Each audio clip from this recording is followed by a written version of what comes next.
Hey everyone, I have a very unfortunate video to do today because my poor nail broke. It snapped completely off. This nail was already partially broken, and I fixed it with a part of a cut tea bag and some Gorilla Glue, and that held on for a couple of weeks, but today it just completely snapped off, and I already filed around the edge there. So I was thinking about cutting my nails down to match this length, which is very short compared to all the other ones, and I am kind of sad. Look at this.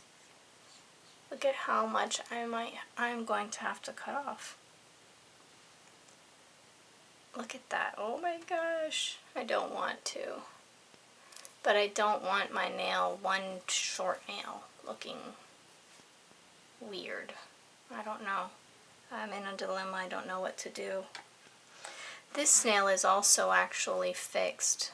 The other day I was watering my garden, and the watering can was too heavy, and the nail bent sideways at a slant like this, and it bent that way. It didn't snap off, but it bent. So I used the same tea bag and Gorilla Glue to fix it.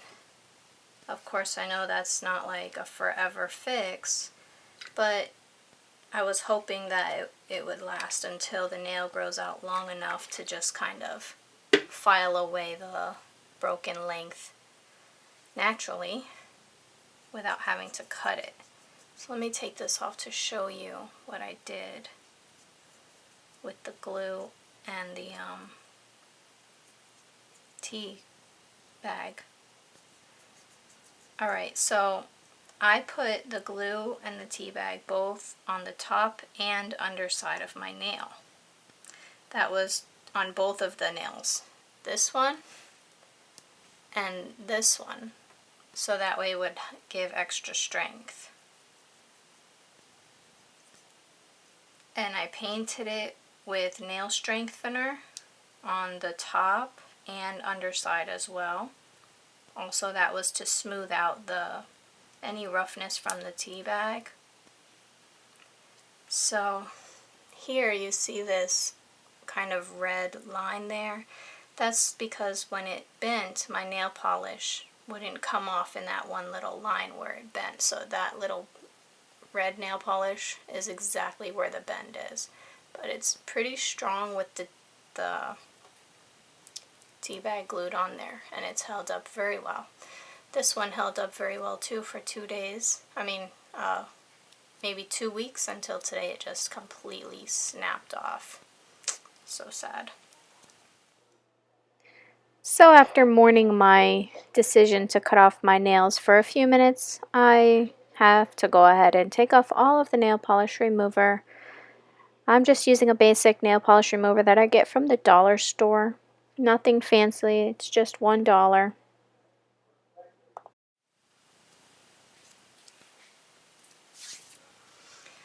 Alrighty, so you can see the length difference in the one that broke and the ones next to it.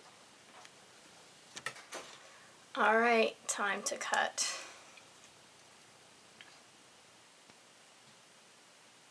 I'm going to cut a little longer than where I actually am going to have the nail at, because I'm going to file them, and I don't want them too short after I file them.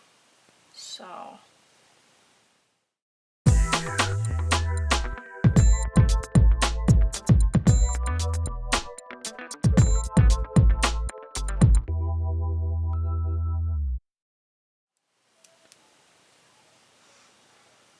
that kind of hurt my heart. Those are my 2 longest ones right here. I'm so sad. And these on this hand, these 3 are my longest. So I won't have to cut too much off of this one, but let's see.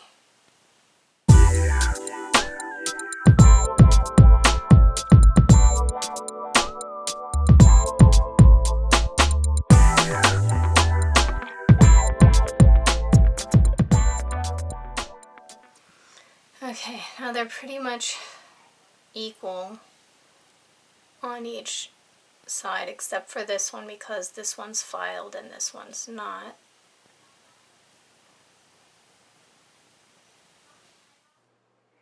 Now that all the nails are cut, I'm going to take this harder grit nail file from Revlon and smooth out those very sharp corners and take a tiny bit of the length off. From here I'm going to switch to my smoother file and further perfect the edges and the free edge of my nail, making them nice and smooth and straight in the shape that I want. Once they're all straightened, my next step is to actually strengthen my nail that is bent. I still have a tiny corner of this nail that is bent, so I need to strengthen it to ensure that it doesn't break and I don't have to cut it even shorter. So I'm putting the super glue on the nail on the top and underside of the nail, and I'm using the cut tea bags to on top of the glue to strengthen and hold together that nail.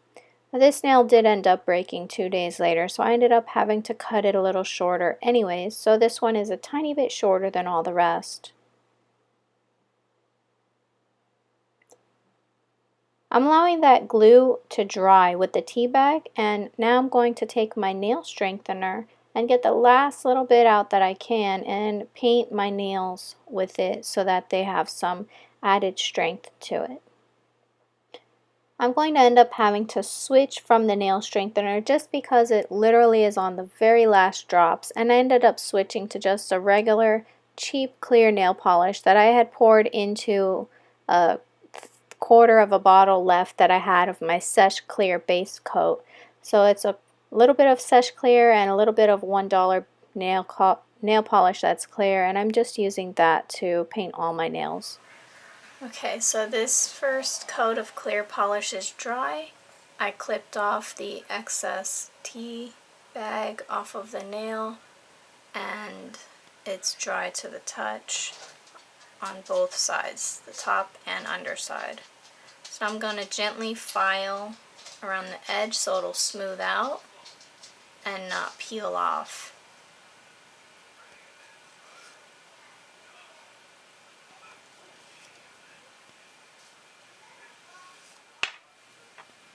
Okay, I'm going to use this Wet n Wild polish called Blazed.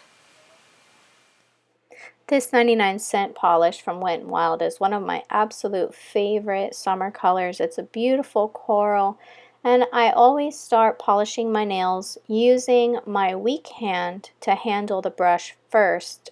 That way, when I'm painting my other hand, I'm a little more secure using my hand with wet nails.